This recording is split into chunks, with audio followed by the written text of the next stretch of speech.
Apapun juga yang dibangun di atas dasar kepandaian orang akan hancur lebur suatu hari. Bangun itu di atas dasar yang kokoh dan teguh, bukan pasir. Membangun rumah dan hidup harus di atas dasar firman Tuhan, bukan kepandaian doang. Meskipun saya percaya orang Kristen harus belajar, harus pintar. Malah disuruh pintar aja nggak cukup, harus cerdik seperti ular. Tapi jangan membangun hidupmu di atas dasar kecerdikanmu, firman Tuhan.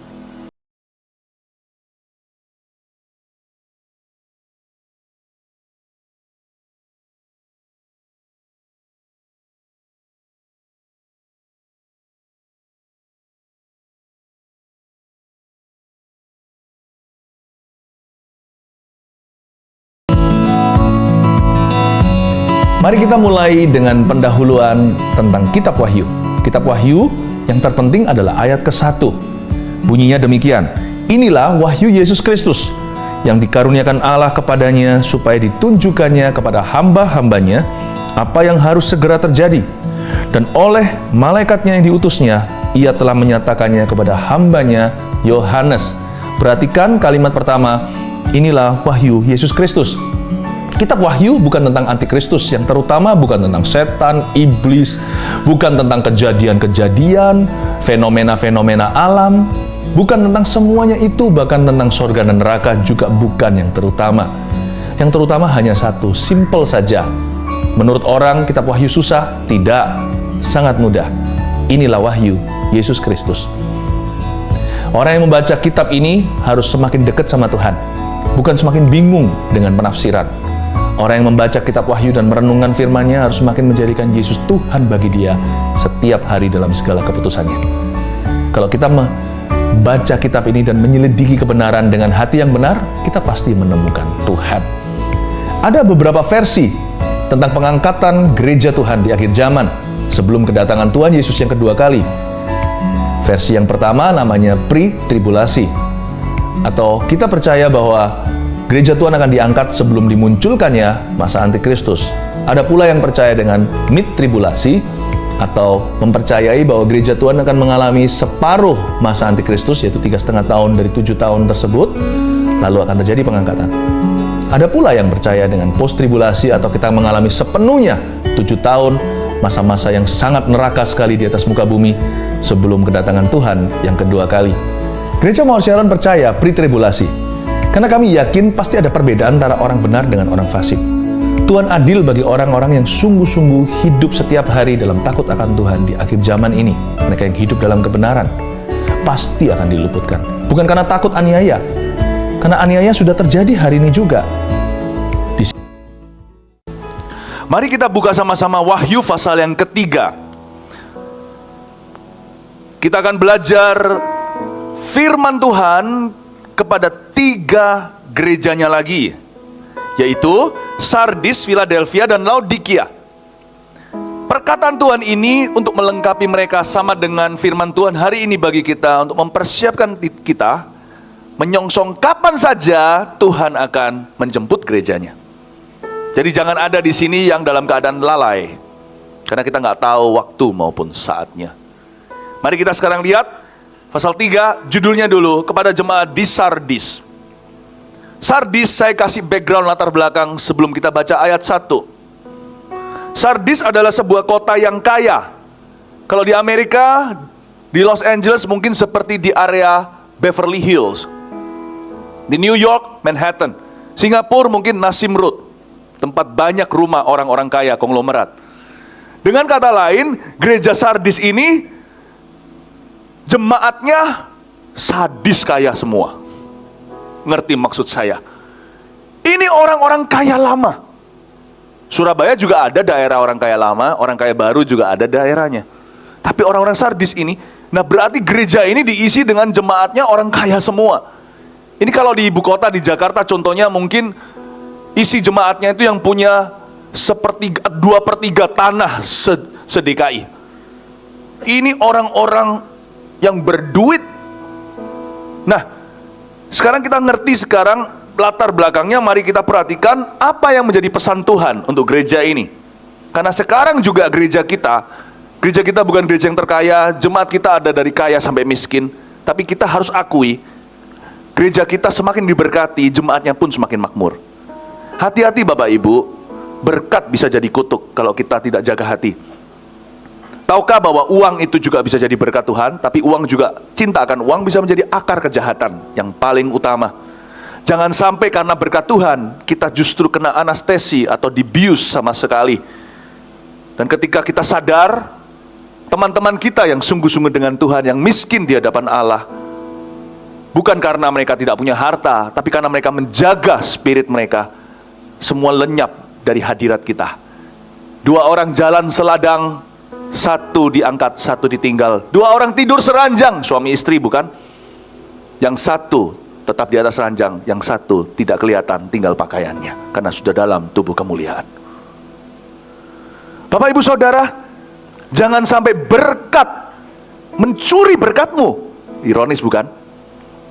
Karena Tuhan tahu bahwa ilah masa kini itu harta, posisi, prestis, atau prestasi. Tetap jaga hati dan hubungan dengan Yesus.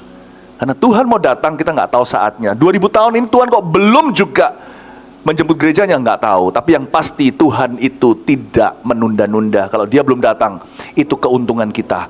Karena kita diberi kesempatan untuk memenangkan keluarga kita. Bagaimana kalau mereka ditinggal? Kita sekarang lihat ayat 1. Dan tuliskanlah kepada malaikat jemaat di Sardis. Inilah firman Dia yang memiliki ketujuh roh Allah dan ketujuh bintang itu. Aku tahu segala pekerjaanmu. Engkau dikatakan hidup, padahal engkau mati. Tunggu sebentar. Ayat 1 ini membuat seorang pendeta saat itu stres sekali, nggak tahu namanya karena nggak ditulis di sini. Malaikat jemaat, singkat cerita, di kebaktian sebelumnya saya jelaskan, ini bukan malaikat dengan sayap, malaikat beneran. Yang disebut malaikat jemaat sini adalah gembala sidangnya, the guardian angel of every church.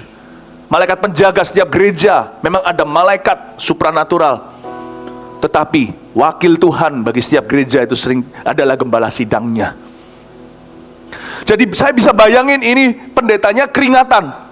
Kalau dia nggak aman sama Tuhan, kalau dia tidak punya keberanian yang datangnya dari singa Yehuda, kalau dia tidak cukup mengasihi jemaatnya yang kaya semua, dia pasti nggak berani ngomong yang harus dia omongkan.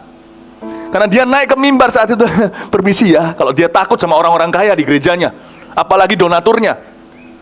Sebab dia buka mulut, harus sampaikan pesan Yesus yang adalah, kamu semua mati rohani. Coba baca itu. Kamu dikatakan hidup, tapi sebenarnya kamu mati.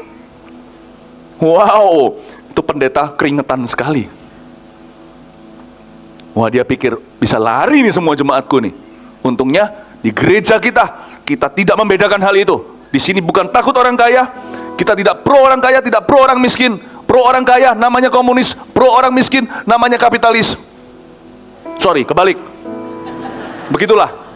Pro orang miskin itu komunis, pro orang kaya itu namanya kapitalis. Tidak. Di sini kita hanya takut akan Tuhan, berdiri kita sama tinggi, duduk sama rendah. Kita semua tidak punya apa-apa. Ini statement iman kita, pernyataan iman kita. Semua yang ada pada kita, semua kepercayaan saja. Yang punya lebih tidak boleh sombong, yang punya sedikit tidak boleh minder. Terpujilah nama Tuhan. Kasih tepuk tangan tuh Tuhan. Ini keringetan nih. Wah, saya nggak gampang nih jadi seorang pendeta di Sardis ini, sadis sekali. Engkau dikatakan hidup padahal engkau mati. Beritahu jemaatmu, mereka semua mati rohani.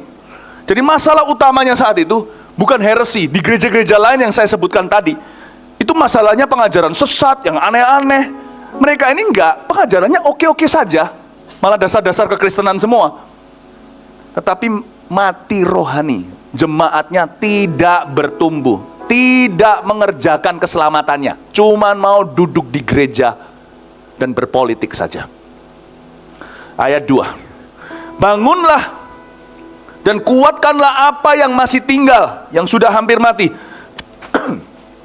Sebab tidak satu pun dari pekerjaanmu aku dapat disempurna di hadapan Allahku. Perhatikan kata-kata Yesus lewat yang diwahyukan kepada Yohanes, yang disampaikan kepada gembala jemaat, malaikat jemaat, lalu akhirnya dibacakan kepada jemaatnya, setiap orang di dalam gereja.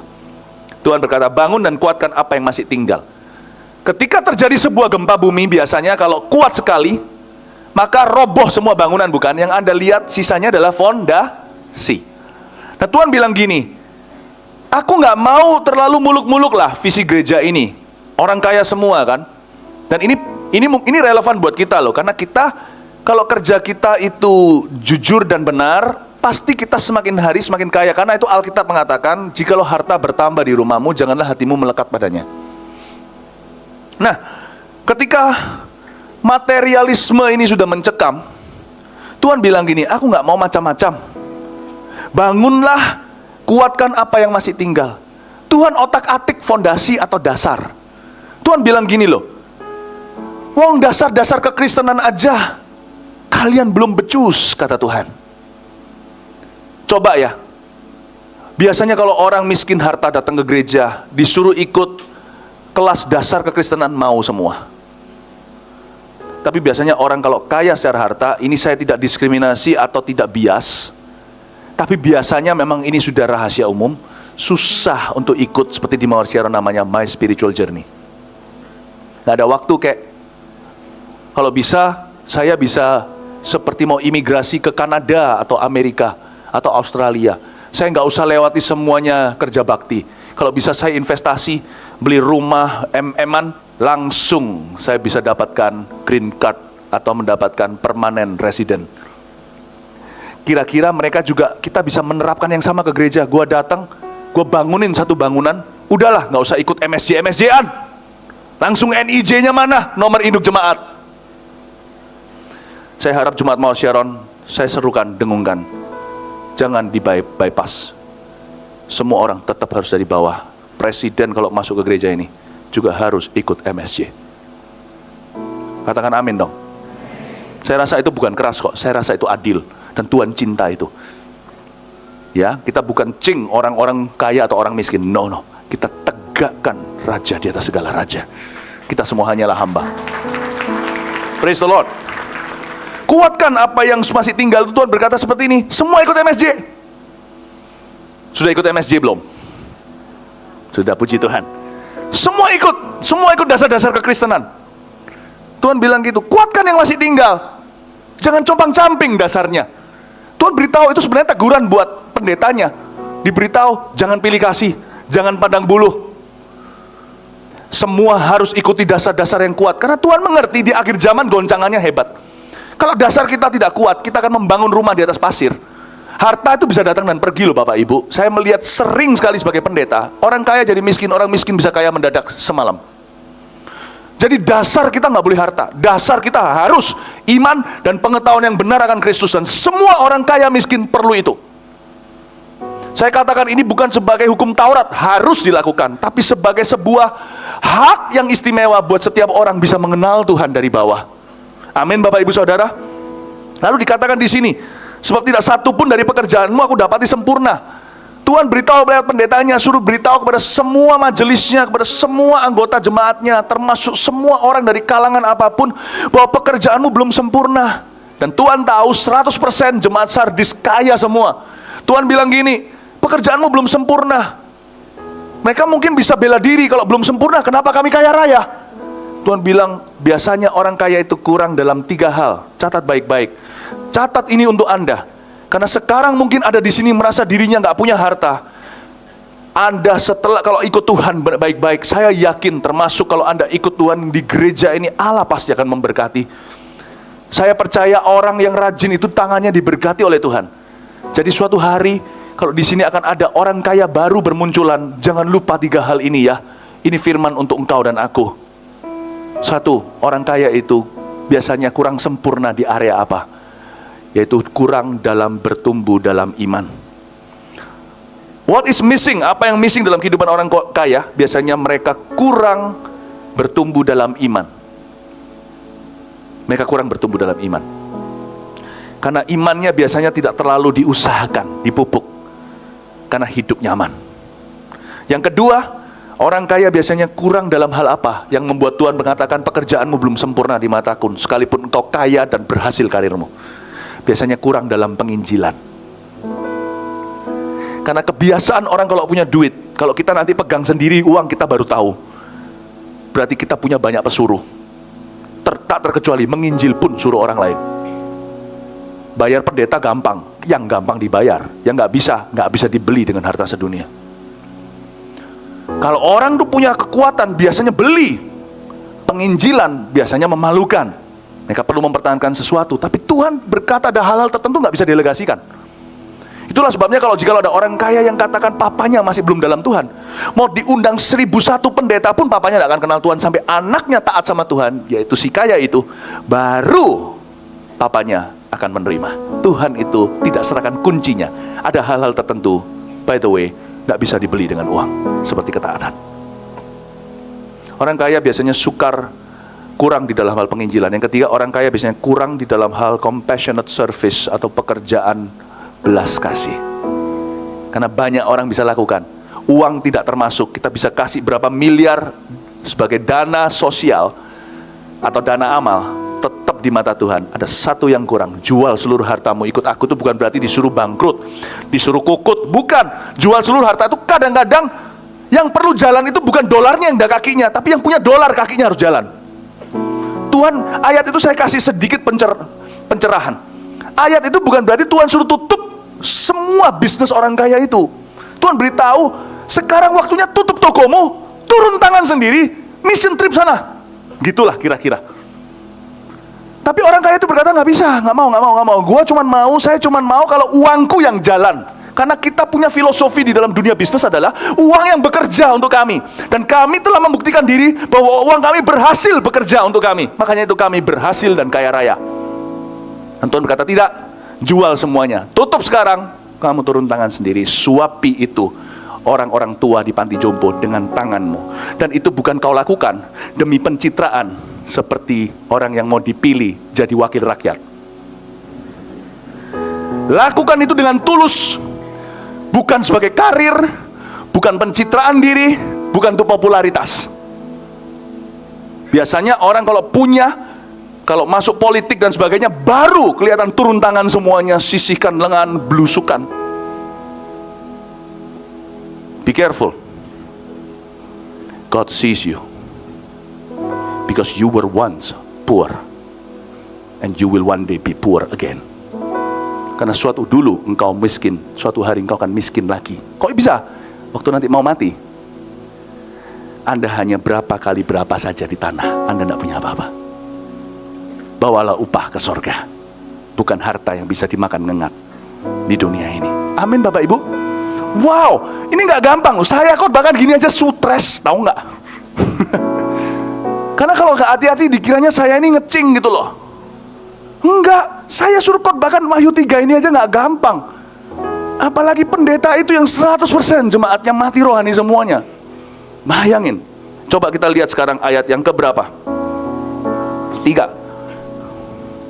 Karena itu ingatlah bagaimana engkau telah menerima dan mendengarnya. Turutilah itu dan bertobatlah, karena jikalau engkau tidak berjaga-jaga, aku akan datang seperti pencuri, dan engkau tidak tahu pada waktu manakah aku tiba-tiba datang kepadamu. Tetapi di Sardis ada beberapa orang yang tidak mencemarkan pakaiannya. Mereka akan berjalan dengan aku dalam pakaian putih, karena mereka adalah layak untuk itu. Ayat 4 ini kedengarannya indah, karena ada orang-orang yang tidak mencemarkan pakaian mereka, dan mereka berjalan dengan Kristus dalam pakaian putih, karena mereka layak untuk itu. Kedengarannya bagus, tapi menurut saya ini pun teguran buat Sardis. Kok bisa? Ayat 4 berkata, tetapi di Sardis ada beberapa orang. Dalam bahasa Inggrisnya, there are a few. This is bad news. Gereja segede itu, Tuhan bilang kalau aku datang sekarang, hanya a few yang diangkat. Hanya sedikit yang diangkat. Atau kalau sekarang kiamat, dari 2000 orang di gereja itu, hanya Iolsan, hanya 1, 2, 3 orang saja yang berpakaian putih di mataku, yang akan berakhir di sorga. Alamak, kata orang Malaysia. Ini yang disebut, munculkan ayatnya di depan saja, nggak usah dibuka. Matius 19, 23-24. Yesus berkata kepada murid-muridnya, aku berkata kepadamu, sesungguhnya sukar sekali bagi seorang kaya untuk masuk ke dalam kerajaan sorga. Saya itu tahu akan ayat ini, makanya dari waktu ke waktu saya selalu khotbah begini. Kebanyakan sih di Kebaktian 2, supaya Anda mengerti. Dosis seperti ini di Kebaktian 3 jarang sekali. Tapi saya nggak tahu kenapa kali ini giliran Anda. Saya yakin akan ada banyak orang kaya baru dari kebaktian ini. Nggak apa-apa, yang ini kasih amin juga nggak apa-apa. Izinkan saya sebelum dilahirkan orang kaya baru, saya detox Anda dulu. Sebelum dibangkitkan apa-apa, saya salib Anda dulu. Saya salibkan Anda. Supaya nanti kami tidak melahirkan orang-orang kaya yang jatuh. Amin, Bapak Ibu. Saya mulai terbawa-bawa sedikit di suasana bisnis breakthrough ini. Salah siapa bisnis breakthrough tinggal berapa minggu. Tapi kami rindu, ini cinta kami kepada jemaat. Saya merasa bahwa kita harus memperingatkan, kalau harta Anda bertambah, jangan hati melekat ya, Tuhan sudah mau datang. Ingat kata-kata Paulus di Korintus, kalau ada orang punya sesuatu, belajar sharing sama orang lain. Saya nggak suruh jemaat kasihkan uangnya di kolektor. Enggak. Kasih apa yang memang bagiannya. Simpan sisanya. Uang di tangan Anda kok lebih baik kok. Anda bisa kembangkan, bisa buat papa mama happy.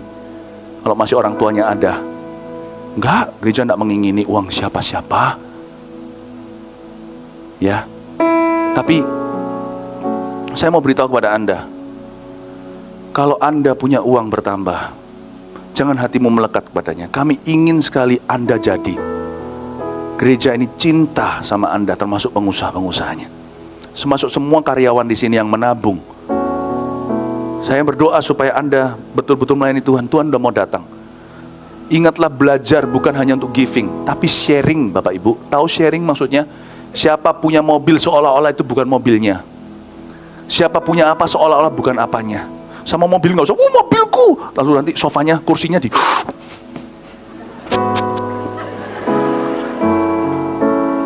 Satu mobil itu berapa tahun lagi juga harus ganti.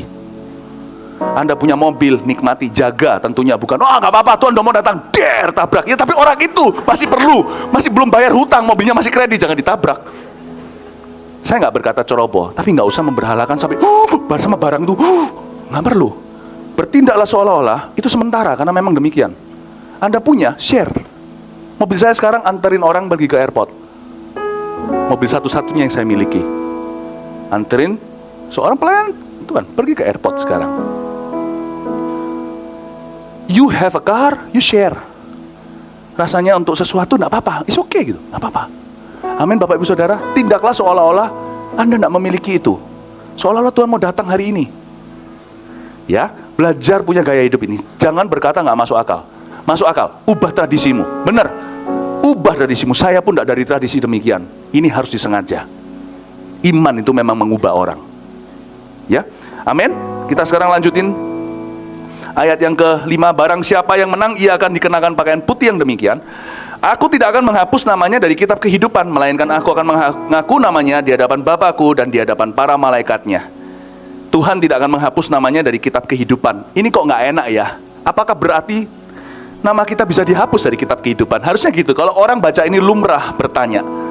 Tuhan berkata sama jemaat di situ melalui gembalanya, beritahu mereka, kalau mereka berubah, aku nggak akan hapus namanya dari kitab kehidupan. Emangnya Tuhan niat menghapus? Masuklah perdebatan antara yang namanya grace, kasih karunia, yang namanya predestinasi, sekali selamat tetap selamat, atau gimana? Atau bisakah kita kehilangan keselamatan? Wah sudahlah, keruh lah, itu panjang, itu satu ibadah nggak selesai saya jelaskan. Oke, gini aja lah cara berpikirnya. Orang kalau betul-betul terima Tuhan, buahnya kalau memang dia itu tanamannya semangka, pasti buahnya semangka. Nggak usah bilang bisa kehilangan keselamatan, enggak. Orang kalau kenal Tuhan tidak akan atau tidak akan selfish dan egois. Orang kalau kenal Yesus bisa egois hari ini, besok akan semakin kurang egoisnya. Kelihatanlah siapa di dalam dirinya. Saya tidak percaya sana minum baygon kalau mulutnya nggak berbusa-busa, kecuali sana Iron Man. Kecuali sana superhero atau siapa. Nggak masuk akal. Kalau Anda manusia, Anda minum racun pasti berbusa mulutnya. Jangan bilang sama saya Anda baru meneguk racun. Nggak percaya saya. Jangan bilang sama saya Anda menerima Yesus kalau buahmu seperti itu. I don't believe it. Jadi apakah orang bisa kehilangan keselamatan? Bukan. Nilailah pohon dari buahnya. Jadi di sini Tuhan bilang sama mereka, are you really a bunch of saved people? Tuhan tanya sama mereka, benarkah kalian semua itu orang-orang yang sudah diselamatkan? Tuhan aja meragukan. Celaka bukan? Aku tidak akan menghapus nama mereka dari kitab kehidupan. Saya suka membayangkan begini aja. Satu hari di sorga itu 1000 tahun di dunia. Ada ayatnya bukan? Jadi berapa detik itu berarti berapa tahun loh ya. Saya pernah hitung-hitungan, Anda mungkin pernah dengar saya di khotbah-khotbah di mana. Kalau satu hari di sorga 24 jam itu 1000 tahun, berarti kalau di sorga setengah jam di dunia itu 20 tahun. Di sorga 1 jam, meskipun di sorga nggak ada jam, itu berarti di dunia 40 tahun. Jadi Tuhan itu baru masukin database-nya. Orang-orang yang altar call terima Tuhan, banyak kan orang-orang kaya di Sardis yang mengaku, aku mau dibaptis, aku mau dibaptis. Tuhan belum masukin database-nya baru 1 jam, berapa tahun kemudian jadi jangan pernah berkata mereka sudah selamat lalu kehilangan keselamatannya, tidak demikian. Tetapi ketika Tuhan baru, intinya saya ajak Anda imajinasi waktu Tuhan masukkan ke dalam buku itu, berapa tahun kemudian orang-orang ini baru di RSVP, baru dicatat masuk, sudah membatalkan diri, menarik diri. Jadi mereka bukan kehilangan keselamatan. Tuhan belum selesai catat nama mereka sampai huruf terakhir. Hidup mereka membuktikan mereka membatalkan reservasi itu. Paham maksud saya Bapak Ibu Saudara? Banyak orang itu dibaptis-baptisan, ikut-ikutan. Tuhan memang sengaja catat karena mereka beriman pada Tuhan. Tapi belum selesai catat, mereka teriak-teriak dari dunia, batal, batal, batal lewat perbuatan mereka. Mereka bukan kehilangan keselamatan, mereka bukan mau dihapus namanya, belum selesai ditulis, sudah menarik diri. Ngerti maksud saya? Itu yang disebut betapa susahnya orang kaya masuk ke dalam kerajaan sorga. Belum selesai ditulis, mereka sering membatalkan. Bapak Ibu Saudara, kalau ikut Tuhan harus totalitas. Ikut Yesus jangan setengah-setengah hati. Belajar seperti orang-orang di Sardis ini. Mereka ini adalah orang-orang yang sangat abu-abu dengan Tuhan. Sehingga malaikat pun ragu mau bubuhkan nama mereka di kitab kehidupan atau enggak. Saya bisa bayangkan gara-gara gereja Sardis, malaikat beli banyak tipex. Gak jadi-jadi tuh ditulis. Seperti orang kalau ditato tuh goyang terus gitu loh. Mana bisa selesai-selesai. Ya, jadi saya mau beritahu kepada Anda, jangan ganggu proses keselamatanmu. Anda selamat, saya percaya. Nama Anda sedang ditulis sekarang. Jangan lampirkan surat pembatalan. Karena kepilihan di tangan Anda sendiri. Allah tidak memaksa seseorang diselamatkan. Amin Bapak Ibu dan Saudara. Kita lanjut sekarang kepada jemaat di Philadelphia. Dan tuliskanlah kepada malaikat jemaat di Philadelphia. Saya jelaskan sedikit tentang Philadelphia, oke, sebelum kita baca ayat 7.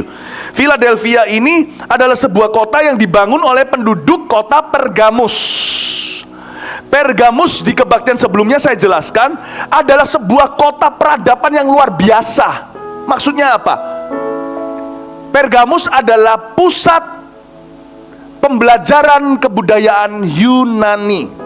Di Pergamus, kalau di Sardis banyak orang kaya, di Pergamus banyak orang pintar seperti di Amerika Silicon Valley.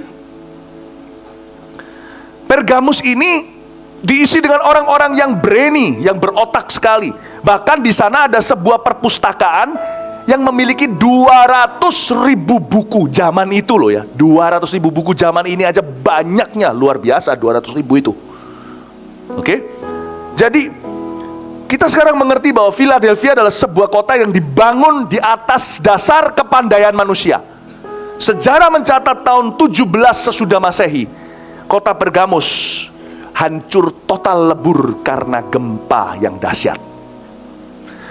Tuhan mau berbicara apa lewat kejadian profetik ini? Apapun juga yang dibangun di atas dasar kepandaian orang akan hancur lebur suatu hari. Bangun itu di atas dasar yang kokoh dan teguh, bukan pasir. Membangun rumah dan hidup harus di atas dasar firman Tuhan, bukan kepandaian doang. Meskipun saya percaya orang Kristen harus belajar, harus pintar. Malah disuruh pintar aja nggak cukup, harus cerdik seperti ular. Tapi jangan membangun hidupmu di atas dasar kecerdikanmu, firman Tuhan. Orang-orang Pergamus membangun Philadelphia, namun akhirnya hancur semua. Tahukah di sini kalau ada orang berkata, nggak apa-apa, aku nggak perlu Tuhan. Tuhan hanya sampingan. Kalau order makanan itu dia mungkin jagung rebusnya. Kalau Tuhan itu mungkin kentang french fries-nya. Dia bukan hidangan utama buat aku, bukan yang terutama, bukan yang pertama. Orang yang berkata gitu sekalipun dia lulusan luar negeri manapun juga, sekalipun dia S3, sekalipun koneksinya jenderal semua, sekalipun dia tahu semua orang-orang pejabat, semua orang pemerintahan, sekalipun dia punya keahlian, orangnya ulet sekali, punya insting, sepandai-pandai tupai terbang suatu hari akan jatuh. Dan beda dengan orang benar yang jatuh tak akan tergeletak sebab Tuhan menopang tangannya. Tupai ini akan jatuh dan splat, akan jatuh dan pecah, dan tidak akan pernah kembali ke form aslinya. Bapak ibu saudara dengarkan, Philadelphia adalah sebuah kesaksian. Apapun yang dibangun di atas dasar kepandaian saja akan hancur. Mazmur 127. Jikalau bukan Tuhan yang membangun rumah, sia-sialah arsitektur manapun juga yang paling canggih dan hebat juara dunia pun, sia-sialah engkau akan membangunnya. Ayat yang ke-7, dan tuliskanlah kepada malaikat jemaat di Philadelphia, inilah firman dari yang kudus, yang benar, yang memegang kunci Daud. Kenapa begitu? Karena kuncinya terletak pada Daud. Kuncinya terletak pada Kristus yang pegang kunci Daud, bukan kepandaian kita. Apabila ia membuka, tidak ada yang dapat menutup. Apabila ia menutup, tidak ada yang dapat membuka. Siapapun kita, sekaya atau sepandai apapun, sepinter apapun IQ kita, setinggi apapun, remember, ingatlah, setinggi-tinggi IQ-mu dan IQ-ku masih ada yang lebih tinggi, namanya Maha Tinggi. Dan dia punya satu sifat yang tidak bisa ditantang, namanya berdaulat. Tuhan itu bukan semena-mena loh ya, tapi dia memang seenaknya dia. Mau apa? Dia daulat. Sana pintar, akan kutangkap kau dalam kepintaranmu dan hikmatmu. Engkau akan gigit jari terakhirnya, gak dapat apa-apa. Yang sana kekuatannya gak seberapa. Coba baca ayat berikutnya. Aku tahu ayat 8, segala pekerjaanmu. Lihatlah, aku telah membuka pintu bagimu yang tidak dapat ditutup oleh seorang pun. Aku tahu bahwa kekuatanmu gak seberapa. Sana gak terlalu pintar nyanyi, tapi kenapa kok tersohor suaranya? Sana gak pintar khotbah, kenapa kok banyak yang bertobat? Sana gak pintar bisnis, kenapa kok bisnisnya berhasil semua? Aku tahu bahwa kekuatanmu gak seberapa, namun engkau menuruti firmanku, dan engkau tidak menyangkal namaku. Lihat, perhatikan ini, perhatikan saya sebentar. Bapak ibu saudara, Tuhan mengangkat siapa yang dia kehendaki angkat. Tuhan turunkan siapa yang dia mau turunkan. Karena itu Salomo raja paling besar berkata, di bawah matahari hanya ada satu tugas kita, takutlah akan Tuhan. Salomo itu paling gede, paling kaya, paling pinter, berkata akhirnya, benar, hanya Tuhan yang hebat. Nebukadnezar kena getahnya, seorang raja di Babilonia. Dia merasa dia paling hebat. Sebelum Salomo mungkin, maksudnya di samping Salomo ini mungkin raja yang terbesar sepanjang sejarah, bisa dikatakan demikian. Gede, superpower Babilonia. Tuhan bilang sama dia, gila, langsung gila, memelihara kuku sepanjang hewan, makan tanaman, makan rumput, dirantai oleh hamba-hambanya. Dan detik di mana dia mengakui Tuhan dengan menengadah ke atas, Tuhan kembalikan sanity, kewarasannya. Saya beritahu, di atas raja masih ada satu raja, namanya raja di atas segala raja. Takutlah akan Allah. Pesan ini apa buat kita? Pesan ini buat kita luar biasa. Bagi sini yang merasa tidak terlalu sekolahnya tinggi, gak terlalu fasilidah, gak terlalu tampan dan cantik rupa. Apakah aku bisa ya dapat jodoh rupaku pas-pasan? Ini ayatnya. Memang kekuatanmu, rupamu tidak seberapa, ya kan? Tapi karena engkau hidup dalam firmanku dan tak menyangkal aku, nah, jikalau aku mengangkatmu, siapa yang bisa menurunkannya? Pernahkah Anda melihat orang cantik berat jodoh? Saya melihat tidak banyak, tapi ada. Anda pernah lihat gak orang yang tidak cantik? Saya gak mau bilang jelek dah ya. Sekalipun mungkin gigi perlu dikawat 2 dekade, tapi cowoknya ganteng, cinta Tuhan. Gak tentu saudara. Tuhan bilang memang parasmu gak seberapa. Kalau aku mau kasih jodoh mau apa? Sana cantik, kalau aku buat batal semuanya gimana? Semua up to me. Makanya Tuhan berkata, aku berbelas kasihan pada siapa yang ku berbelas kasihan. Aku memberi rahmat pada siapa yang ku beri rahmat. Aku turunkan siapa yang ku turunkan. Takutlah akan Tuhan. Oh my goodness, God is sovereign. belajar satu hal dari Wahyu. Wahyu bukan hanya tentang antikristus. Kita belajar kenal Kristus lebih dalam, lebih baik, lebih dekat lagi. Jesus is a sovereign God. Tahu sovereign artinya daulat, tidak punya penasihat. Gembala sidang aja punya penasihat. Hanya satu yang tidak punya penasihat, Allah. Tidak ada yang bisa nasihati. Kalau saya jadi Anda, saya akan dekati dia dengan takut dan gentar. Dan saya tidak akan minder kalau saya tidak punya banyak ini dan itu, nggak punya modal, bukan lahir dari keluarga kaya. So what? Tuhan dalam bisnis, Tuhan itu serius. Kalau Tuhan serius dengan saya, dia bisa angkat saya tanpa modal. 5 roti 2 ikan aja cukup untuk membuat saya menjadi kaliber ribuan. Kenapa? Kenapa, Pak? Semaput? Siapa, Pak? Minta tim yang ada ya, bantu. Oke. It's okay ya. Bisa mungkin ada, can you please help check? Ada dokter yang ada? Thank you. Di sini di gereja kita ada banyak dokter-dokter, tenang aja ya. Semoga bukan karena suara saya terlalu keras ada yang pingsan ya. Mari kita doa. Tuhan Yesus, aku tidak tahu apa yang terjadi di sana, tapi saya harus selesaikan tugas saya di sini. Hamba berdoa ya Tuhan Yesus, Engkau berikan ketenangan, kesadaran, bantu Prof. Erwin untuk bisa ngecek dengan baik apa yang terjadi di sana. Dalam nama Yesus, lanjutkan sini ya. Kita ngomongnya pelan-pelan aja. Sorry yang live streaming, ada yang pingsan di sini ya. Kita doakan aja supaya tidak apa-apa, supaya siuman. Siuman. Saya bilang apa tadi? Ya, tidak apa-apa. Maaf Bapak Ibu Saudara. Saya doa supaya tidak apa-apa. Please let me know what's happening nanti ya. Tolong beritahu saya apa yang terjadi. Kita lanjutkan sedikit. Sampai mana tadi? Ayat mana? Oke, kita lanjutkan di ayat yang 9. Lihatlah beberapa orang dari jemaah iblis, yaitu mereka yang menyebut dirinya orang Yahudi, tetapi yang sebenarnya tidak demikian, melainkan berdusta, akan kuserahkan kepadamu. Sesungguhnya aku akan menyuruh mereka datang dan tersungkur di depan kakimu dan mengaku bahwa aku mengasihi engkau. Luar biasa. Saya senang sekali dengan gereja Philadelphia. Rasanya tidak ada teguran apa-apa buat mereka. Memang kota mereka digoncangkan, tapi gereja ini nggak goncang. Saya lihat ini sangat-sangat bangga sama gereja Philadelphia. Salah satu gereja yang mengundang rasa kagum. Bukan karena gedungnya. Tadi di kebaktian sebelumnya saya jelaskan, kalau bicara soal gedungnya dan pelayanan, profesional, segala, harusnya gereja Efesus lebih. Ini gereja Efesus jauh lebih mega. Jadi jangan pernah kita itu terkecoh dengan yang namanya mega church. Karena itu saya berdoa, gereja Mount Sharon boleh jadi mega church buildingnya. Pelayanannya banyak. Hatinya jangan pernah mega. Hati harus terus hamba. Gak peduli gereja Mount Sharon sampai bertumbuh suatu hari jadi salah satu gereja terbesar di Indonesia, kita gak boleh berubah. As long as I'm alive, selama saya masih hidup, saya bisa peringatkan terus dalam kemah ini.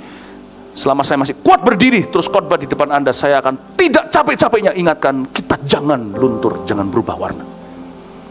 Kalau bicara soal Efesus, Bapak Ibu, jauh lebih sophisticated pelayanannya, luar biasa. Gedungnya itu aduhai. Jemaat mereka itu 60.000. Satu kota metropol zaman itu paling 100-200 ribu. Hampir semua, 60% jika 100 ribu, 60% penduduk pergi ke satu gereja. Itu kuat dananya segalanya. Tapi Tuhan tegur mereka sini dan sana. Gereja di Philadelphia ini, Tuhan tidak tegur apa-apa. Tuhan malah bilang, aku akan angkat kamu. Sekalipun orang bilang kamu gereja gak seberapa, aku akan angkat kamu. Jangan sampai loh ya, suatu hari Tuhan bilang sama gereja Mount Sharon, kalian sudah menjadi gereja besar dan sombong. Tahukah saudara, ada banyak gereja yang sudah ditinggal sama Tuhan. Sisanya hanya seperti Saul, Raja Saul. Setelah dia dirobek kerajaan dari tubuhnya, ketika Samuel robek jubahnya, masih ada 13 tahun dia menang perang lawan Filistin. Tapi Anda sudah berada di pengurapan yang lama. Anda sudah berada di dalam afterglow kuasa Allah. Saya nggak mau. Sekalipun kita suatu hari gereja Mount Sharon menjadi puluhan, menjadi 100.000 jemaatnya, saya kepingin sekali, rindu sekali, kami rindu Tuhan tetap bisa datang dan berkata, aku tahu kekuatanmu tidak seberapa, aku akan angkat kamu lebih tinggi lagi, aku akan berkati kamu lebih lagi. Amin Bapak Ibu Saudara. Itu semua tergantung bukan size gerejanya. Ada orang berkata, aku suka dengan gereja kecil. Nggak tentu, gereja kecil yang bertengkar banyak juga. Yang perang-perangan gak karuan, jumlah 50 tapi tarik kanan kiri juga gak sedikit. Besar kecil tidak mengubah. Keputusan hatilah yang harus menentukan. Karena itu gereja kita, puji Tuhan, jumlah sudah dikatakan mega church, tapi hari ini spirit kita masih baik. Terpujilah nama Tuhan. Kasih tepuk tangan untuk Tuhan. Demikian pula dengan bisnis Anda. Jangan sampai bisnis Anda sampai titik ini Tuhan tidak bisa angkat lagi, karena Tuhan merasa kita sudah sombong. Kita harus selalu rendah hati, selalu miskin di hadapan Allah, sehingga Allah bisa selalu datang dan berbelas kasih, welas kasih dengan kita. Seperti kepada jemaat di Philadelphia, aku tahu kekuatanmu tidak seberapa, sini, cup, sayang, aku akan besarin kamu lebih lagi. Mengundang belas kasihan Allah, karena Tuhan menentang orang yang congkak. Kalau Tuhan angkat Anda lebih tinggi lagi, jangan berubah supaya bisa diangkat lebih tinggi lagi. Amin Bapak Ibu dan Saudara. Belajar dari jemaat Philadelphia, dan Tuhan begitu sayang sama mereka, hingga Tuhan berkata sama mereka, musuhmu pun akan kusuruh sujud di kakimu mengaku bahwa aku mengasihi engkau. Amsal 16 ayat 7 berkata demikian. Ini janji Tuhan buat orang benar, ya, dan orang yang rendah hati tentunya. Jikalau Tuhan berkenan kepada jalan seseorang, maka musuh orang itu pun akan didamaikan dengan dia. Satu persatu. Ini bukan untuk gereja secara korporat, tapi kehidupan jemaat dalam bisnisnya, dalam kehidupan keluarganya, mungkin dengan ponakannya, mungkin dengan sepupunya, mungkin dengan saudaranya, mungkin keluarga ayahnya yang belum kenal Tuhan segalanya, yang sekarang mencemoohkan Anda. Suatu hari 5 tahun dari sekarang, 10 tahun dari sekarang, satu persatu di sini, musuh-musuhnya akan datang ke jemaat. Musuh-musuh jemaat kita. Bukan karena jemaat kita salah di hadapan Allah, tapi karena mereka hidup benar. Satu persatu, ini janji Tuhan buat gereja kita dan jemaat kita. Satu persatu musuh Anda akan datang bersujud di depan Anda dan mengaku, betul, aku kagum dengan imanmu. Kamu memang orang-orang yang dicintai sama Tuhan. Dalam pekerjaan Anda juga, satu persatu orang yang memusuhi Anda akan datang dan mengaku, Tuhan yang membelamu. Amin Bapak Ibu. Tapi kita harus pelihara ini sama-sama. Sekalipun gereja kita besar, kita harus pelihara orang per orang. Khotbah saya ini harus dipilah-pilah hingga per orang bagiannya. Jangan hanya terbang dari telinga kiri keluar telinga kanan. Terapkan apa yang saya sampaikan ini spirit. Apa yang saya sampaikan ini minum dari the brook of the Holy Spirit, dari yang namanya sumber air yang sama. Anda minum dari satu gembala, dari satu penggembalaan. Tapi masing-masing yang dahaga akan mengalami pengurapan masing-masing. Amin Bapak Ibu. Tuhan berkata sama jemaat di Philadelphia, satu-satu jemaatnya akan kubela dalam bisnis mereka, dalam keluarga mereka. Satu persatu di antara mereka akan mengalami pembelaan Tuhan. Musuh mereka akan satu-satu tersungkur di depan mereka. Kita lihat berikutnya. Karena engkau menuruti firmanku untuk tekun menantikan aku, maka aku pun akan melindungi engkau dari hari pencobaan yang akan datang dari atas seluruh dunia, untuk mencobai mereka yang diam di bumi. Aku datang segera. Peganglah apa yang ada padamu supaya tidak seorang pun mengambil mahkotamu. Ayat 10 dan 11, Bapak, Ibu, dan Saudara. Saya tidak tahu apa yang terjadi di gempa bumi itu, jemaatnya diluputkan gimana, saya nggak tahu. Saya masih kepingin menyelidikinya dan membuat sebuah riset, tapi belum ada waktu untuk lakukan itu. Jadi saya berikan prinsip rohaninya. Tuhan berkata bahwa gereja ini, kalau terjadi pengangkatan di zaman mereka, Tuhan berjanji seluruh jemaatnya akan diangkat. Ini satu gereja yang 100% jemaatnya. Kalau terjadi pengangkatan, tentunya belum. Hari ini Tuhan, sampai hari ini Tuhan tetap belum mengangkat gereja Tuhan. Tapi kalau terjadi, Tuhan bilang, karena gereja ini senantiasa berjaga-jaga, seluruh jemaatnya akan terangkat jikalau terjadi di zaman mereka. We long for such a church. Kalau Tuhan datang sekarang, tidak ada yang sisa di sini. Semoga bangkunya kosong semua, satpam. Amin Bapak Ibu Saudara. Ya. By the way, kalau terjadi pengangkatan besok, jangan telepon saya tidak ada. Kalau masih ada yang telepon, halo, oh iya, shalom, selamat siang, gereja Mawar Sharon, berarti resepsionisnya ditinggal.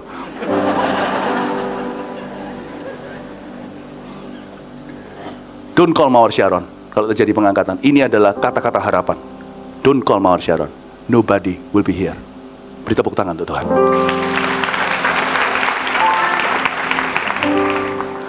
Ya, lanjutan ayat 12. Barang siapa menang, ia akan kujadikan soko guru di dalam bait suci Allahku, dan ia tidak akan keluar lagi dari situ. Daripadanya akan kutuliskan nama Allahku, nama kota Allahku, yaitu Yerusalem baru, yang turun dari sorga, dari Allahku, dan namaku yang baru. Siapa bertelinga, hendaklah ia mendengarkan apa yang dikatakan Roh kepada jemaat-jemaat. Di sini dikatakan di ayat 12, janji Tuhan di sorga bagi gereja Philadelphia, bahwa mereka akan dijadikan soko guru di dalam bait suci. Berarti, ini artinya, Tuhan berkata sesuatu yang memberikan sebuah preview tentang sorga. Saya nggak tahu di sorga itu kita akan tinggal berbarengan nggak. Tidak ada basis firman yang cukup untuk mengatakan itu. Ya, Saya tidak tahu di sorga apakah ada. Kalau bisa pilih nama jalan, saya kepingin tinggal di Jalan Cempaka. Nggak tahu apakah ada begitu. Tapi di sini dikatakan, barang siapa menang. Karena Tuhan berkata, seluruh jemaat ini tidak ada teguran, semuanya menang. Bisa ternyata menjadi gereja yang besar, karena gereja Philadelphia cukup besar. Menjadi gereja yang besar, dan 100% jemaatnya itu sungguh-sungguh dengan Tuhan. Jadi nggak muluk-muluk untuk kita yakini, semua anggota gereja Mawar Sharon, semuanya adalah layak angkat semua. Bapak, Ibu, Saudara, Tuhan berkata, mereka akan dijadikan soko guru. Soko guru di situ artinya pilar. Berarti mereka akan tinggal bersama di sorga sebagai pilar kebanggaan Allah. Dan satu pilar dengan pilar lain dalam sebuah bangunan tidak akan berjauhan. Apakah mungkin Allah sedang memberi hint atau bocoran bahwa jemaat itu akan tinggal di satu areal di sorga suatu hari kelak? Mereka tidak akan dipisahkan. Jadi mereka bukan hanya orang-orang yang bersatu di dunia, mereka juga akan dipersatukan di sorga. Bukankah itu kerinduan kita untuk dipersatukan dengan orang-orang yang telah pergi sebelum kita, mereka yang sudah meninggal dunia, contohnya orang-orang yang kita cinta. Bapak, Ibu, Saudara, ini janji reuni di sorga, kamu akan jadi soko guru di dalam bait suci, di satu areal. Saya baca ini mau menangis. Saya berkata, ya Tuhan, masuk akal. Kalau saya suatu hari ke sorga, saya mau tinggal sekitar jemaat Mawar Sharon. Meskipun sorga itu indah, tidak ada curiga, semuanya orang-orang itu saudara seiman.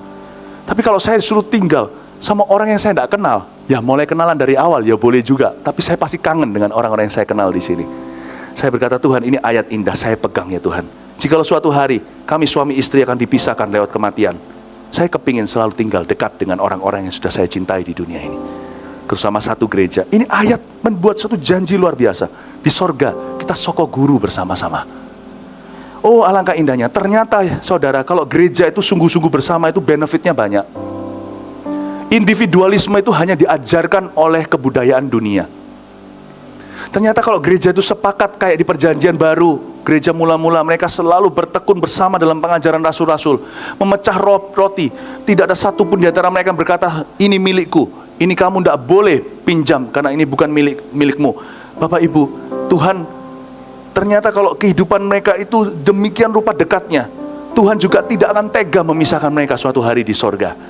Ayat ini ya adalah misteri sorga. Saya nggak mau bicara lebih lanjut, tapi intinya sampai sini membuat saya baca ini bahagia sekali di hati.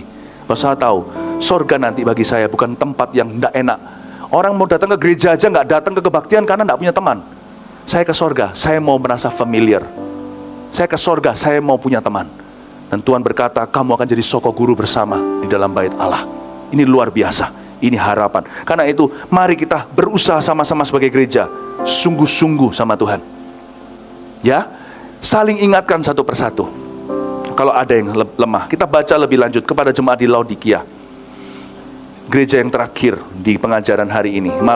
Ya, Laodikia, katakan Laodikia.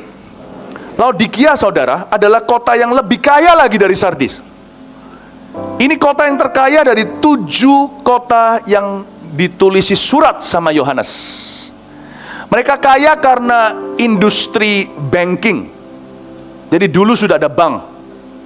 Mereka kaya juga karena pabrik wool. Dan juga ada sebuah sekolah medis di sana yang memproduksi pelumas mata. Di zaman teknologi obat belum seberapa, ini sudah canggih.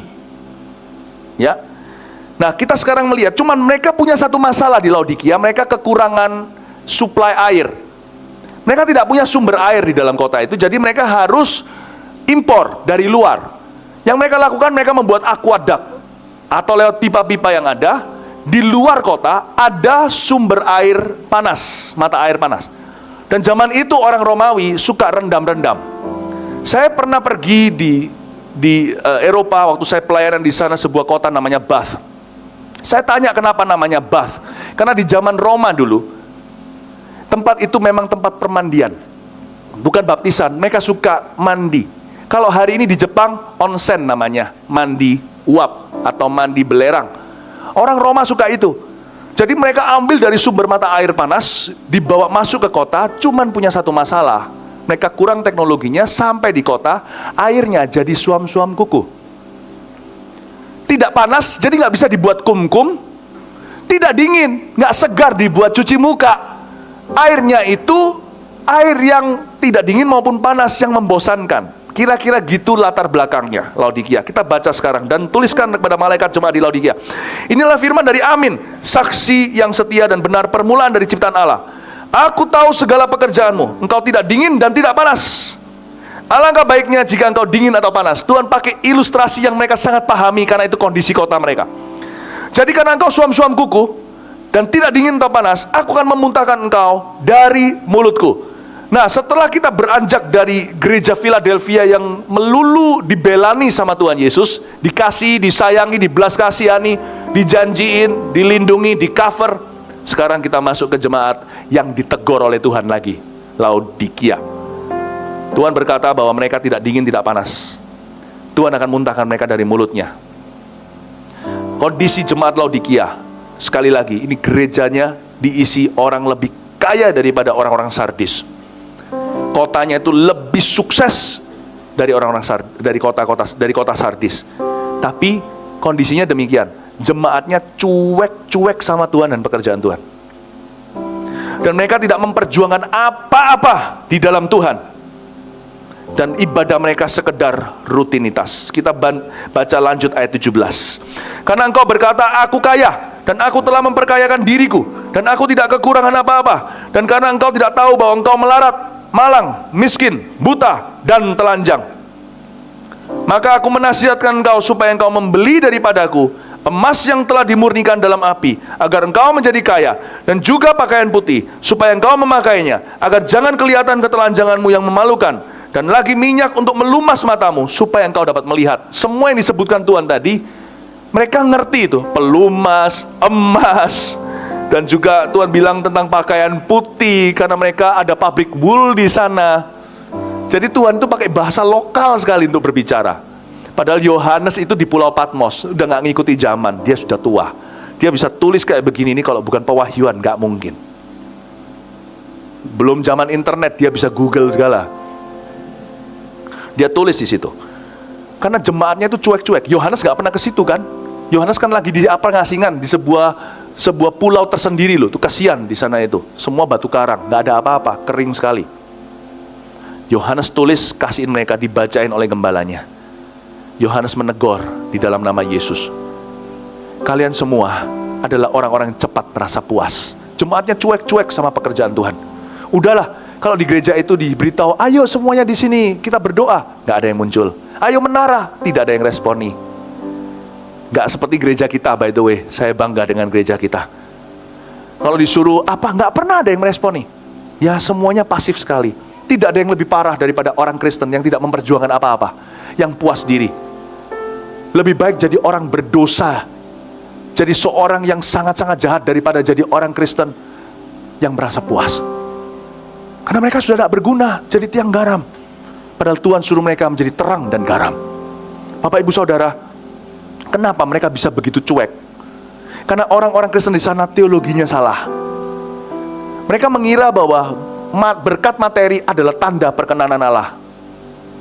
Saya sampaikan di kebaktian sebelumnya, bahwa kalau kita dibuat kaya secara harta, tidak selalu itu adalah tanda rahmat Allah. Orang dunia bisa kaya tanpa Allah kok. Bapak Ibu Saudara, ingat satu hal. Jangan merasa puas karena hidupmu nyaman. Engkau harus memiliki sebuah tujuan untuk diperjuangkan sebagai orang Kristen. Temukan itu. Kalau Anda belum menemukan itu, Anda belum hidup. Percuma semua yang Anda miliki kalau Anda tidak punya kehidupan, kehubungan yang vital, yang sangat vitalitasnya tinggi dengan Kristus. Anda belum punya apa-apa. Amin Bapak Ibu Saudara. Karena itu Tuhan bilang sama mereka, aku mau kamu beli daripadaku emas, aku mau kamu beli pakaian putih, beli pelumas. Tuhan menunjukkan pada mereka bahwa kekayaan sejati itu bukan materi, melainkan hubungan yang benar dan indah dengan Tuhan. Sebab harta benda seluruh dunia ini dikumpulkan tidak sebanding dengan kerajaan Allah yang akan datang. Amin Bapak Ibu Saudara. Kita lanjutkan sekarang di ayat 19. Barang siapa kukasihi, ia tegur dan kuajar. Sebab itu relakan hatimu dan bertobatlah. Lihat, aduh kasihan sekali Tuhan, aku berdiri di muka pintu dan mengetok. Jikalau ada orang yang mendengar suaraku dan membukakan pintu, aku akan masuk mendapatkannya, dan aku makan bersama-sama dengan dia dan ia bersama-sama dengan aku. Emangnya Tuhan pengemis begitu? Ini satu ayat yang sering dipakai untuk penginjilan. Boleh lah ya, tapi saya rasa nggak tepat guna. Ayat ini bukan untuk orang berdosa. Ayat ini untuk gereja. Aku berdiri di muka pintumu sementara kau di dalam ngerasani aku. Gitulah bahasa Surabayanya. Ada khotbah dan ada tuh hadirat Tuhan. Ada firman Tuhan, tapi Tuhan ada firmannya Tuhan, tapi Tuhannya firman, tidak diundang. Ada pelayanan, tapi Tuhan dikunci di luar. Ini yang saya sebut dengan shutting God out of your life, atau mengunci Kristus, mengunci Yesus di luar hidupmu. Ini bukan ayat untuk mengetok saat kita altar call kepada orang-orang non-Kristen. Maukah kau terima Tuhan? Tuhan mengetuk di pintumu. Ini ayat kalau dibaca untuk mereka, harusnya kita gereja yang malu. Ini ayat untuk gereja. Gereja orang-orang kaya, terkaya di Laodikia. Tuhan bilang, I'm not even in your church. You be so surprised, my friends. There are churches singing Jesus, and Jesus is not even in the midst of them. The gereja-gereja yang menyanyikan Yesus, Yesus, bukan mereka yang menyebut Tuhan, Tuhan yang masuk kerajaan sorga. Dan bukan berarti yang menyebut Tuhan, Tuhan, aku baru masuk ke dalam rumah mereka. Shutting God out of your life. Dan Tuhan berkata di ayat 21, Tuhan memberi janji, Tuhan itu indah, Dia itu tidak pernah pesimis negatif. Barang siapa menang, ia akan kududukan bersama dengan aku di atas takhtaku. Tuhan berbicara kepada raja-raja ini, raja bisnis, raja kayu, raja batu bara, raja segalanya. Tuhan bilang, tahu nggak, kemuliaan terbesar itu bukan di hidupmu sekarang, di hidup yang akan datang ketika engkau akan duduk bersama dengan aku di takhtaku. Kau harus menang. Menang atas kedaginganmu. Menang atas kedaginganmu. Baru engkau akan duduk dengan aku di atas tahtaku. Sebagaimana aku pun telah menang dan duduk bersama dengan Bapakku di atas tahtanya. Siapa bertelinga, hendaklah mendengarkan apa yang dikatakan Roh kepada jemaat-jemaat. Tuhan bilang sama mereka, tahu nggak, kemuliaan tertinggi itu bukan posisi, bukan prestasi, bukan harta duniawi yang kau miliki, bukan jam apa, merek apa yang kau punya, mobil bikinan Jerman mana. Ya boleh, silakan, nggak apa-apa, jangan tertuduh, karena semua itu adalah harta yang halal kalau Allah memberikannya sebagai berkat dalam kehidupanmu. Tapi janganlah itu menjadi center atau pusat hidupmu. Bukan tas mana yang kroko atau apa. Ngerti maksud saya? Nggak ngerti ya nggak apa-apa. Boleh, nggak apa-apa, tapi bukan itu center hidupmu, pusat kehidupanmu. Tuhan bilang, suatu hari buat apa kalau engkau ngepel di sorga? Loh, apa ada cerita gitu? Ngepel sih saya nggak tahu. Tapi kalau kita baca dari sini, coba saya ajak untuk kita bacanya terbalik. Lihat ayat 21 kembali. Barang siapa menang, ia akan kududukan bersama aku di atas tahtaku. Pertanyaannya, lah barang siapa kalah gimana? Dia nggak duduk di tahta, dia ngapain? Kalau yang menang disebut, yang kalah gimana? Saya baca deh dengan cara saya. Barang siapa kalah, ia akan ngepel di bawah kaki orang-orang yang duduk di atas tahtaku bersama dengan aku.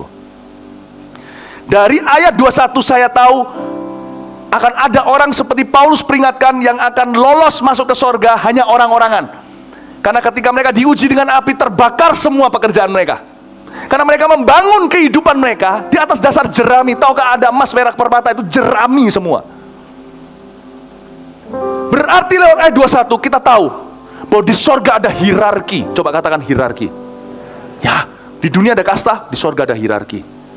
Jangan-jangan beberapa konglomerat di sana masuk karena memang anak Tuhan, tapi karena kedagingan, akhirnya semua harta nggak dibawa kan, gigi emas pun ditinggal. Cincin kawin, cincin berlian berapa karat juga nggak akan Anda bawa. Anda masuk orang-orangan dan tidak membawa kesaksian apa-apa. Selamat dengan kasih karunia seperti penyamun di samping Tuhan. Dengar baik-baik. Anda di sana, I don't think you will sit with Christ. I don't think you will sit. Mungkin bisa jadi beberapa konglomerat, bukan konglomerat lagi di sana. Kamsya masuk surga, nggak masuk neraka, itu aja. Ada sebuah cerita, dan ini bukan cerita beneran, ini hanya ilustrasi. Ini hanyalah ilustrasi saja, oke? Ini bukan true story. Suatu hari ada satu orang kaya, dengan ini saya selesai. Suatu hari ada satu orang kaya mau meninggal dunia. Ketika mau mati, dia menawar sama Tuhan, jangan, no, kasih aku kesempatan. Ya kan, kasih aku kesempatan untuk bawa semua, untuk persiapkan. Kan saya nggak tahu kapan dipanggil sama Tuhan. Atau katakan, bukan mati lah ya. Katakan pengangkatan gitu. Sebelum diangkat dia bilang, tunggu dulu, kasih aku 5 menit. Aku mau nge-pack dulu. Aku mau pack my things. Aku mau berkemas-kemas terlebih dahulu. Masa semua yang kuusahakan ditinggal gitu aja? Ketika Tuhan angkat, sama seperti istri Lot yang meninggalkan Sodom Gomora, tidak boleh menoleh ke belakang. Kan sayang. Paling tidak izinkan aku rampas beberapa barang berhargaku. Paspor gak perlu, karena kita lagi diangkat ke awan-awan. Jadi saya ambil beberapa berlian. Malaikat berkata, cepet nih, ini pengangkatan. Semua sudah sedang lenyap di seluruh dunia. Pengangkatan terjadi, tunggu. Dia lari masuk. Dia ambil kopernya yang baru. Dia sayang dengan itu. Baru beli bulan lalu. Harganya mahal lagi, belasan juta satu koper. Dia buka kopernya. Dia masuk di balik lukisan yang besar itu. Ternyata ada berangkas. Ternyata dia simpan kilo-kiloan emas. Bukan 1 kilo batangan, 10 kilo sekalian. Dia ambil semua. Dia gak pikirkan baju, karena dia bekerja seumur hidup. Buat apa ditinggal semuanya, ya kan? Dia masukin semua ke kopernya, cukup kuat. Berkuintal-kuintal emas. Dia berkata, malaikat bantu aku angkat. Malaikat berkata, nggak tahu diri, sudah suruh tunggu, suruh jadi kuli. Malaikat ambil itu kopernya, diangkat dengan kuat. Dia juga diangkat, bertemu dengan Tuhan di udara. Semua orang masuk check-in ke sorga satu-satu, nggak bawa apa-apa. Tapi dipuji Allah, satu-satu duduk di tata, satu-satu dapat gantinya di sana jauh lebih baik. Si orang ini masuk, ketemu Petrus, pemegang kunci kerajaan sorga, tukang kuncinya. Halo, kamu bawa apa? Apa itu? Nggak boleh bawa apa-apa. Pak, satu aja aku harus bawa ini. Tawar menawar. Petrus berkata, kau tidak membawa. Nggak pernah dengar lagu itu ya? Ku kan tak membawa apapun jua saat ku kembali ke surga. Nggak boleh. Sudah tahu kan lagunya? Iya Pak, tapi Pak Petrus tolonglah Pak. Satu ini aja hasil jeripayaku seumur hidup. Aku ini saudagar yang berhasil. Tolong satu ini aja. Tunggu sebentar. Saya tanyakan manajernya. Baik, sebentar. Petrus langsung tanya sama Tuhan Yesus. Tuhan Yesus bilang, silakanlah, sudahlah. Tuhan bilang seperti ini, cincailah. Bawa masuk aja. Setelah masuk, check-in, Petrus tanya, by the way, pengen tahu nih, apa sih isi koper itu? Dibuka sama dia. Emas kinclong semuanya. Semuanya London. Bukan hanya Antam. Penuh semuanya. Otomatis seluruh penghuni sorga yang di sekelilingnya ngelihat itu tertawa terbahak-bahak. Ngapain lu bawa tanah? Paham maksudnya? Dikatakan sorga itu tanahnya dari emas, dan itu bukan Antam, bukan London. Itu bukan emas logam yang kita tahu di sini. Tuhan bilang, ngapain dan luntur semuanya? Padahal itu adalah emas mulia, logam mulia. Mereka bilang, ngapain bawa lumpur ke sini? Let me tell you, mungkin cerita ini hanya dongeng, hanya ilustrasi. But it's true. What you have here. Makanya Paulus berkata, semua kuanggap sampah demi pengenalan akan Allah. Emas, perak, permatamu hanya lumpur, saudara. Mari kita semua bangkit berdiri. Urapan dari Tuhan, kasih setia dari Allah Bapa, pengorbanan dari Yesus, dan pengurapan dari Roh Kudus. Biar firman ini menjadi daging. Diberkati keluar masukmu, jadilah kepala bukan ekor. Dan setiap barang apapun di rumahmu tidak berkurang melainkan bertambah. Biar lumbung-lumbungmu dipenuhi, makanan di mejamu tidak pernah kekurangan. Biarkan pakaianmu tidak hanya sehelai dua helai, tapi Tuhan tambah-tambahkan segalanya. Karena engkau adalah jemaat yang sangat dipercaya, yang hatinya hati hamba. Biar mereka yang kehilangan nyawanya memperolehnya berlimpah-limpah.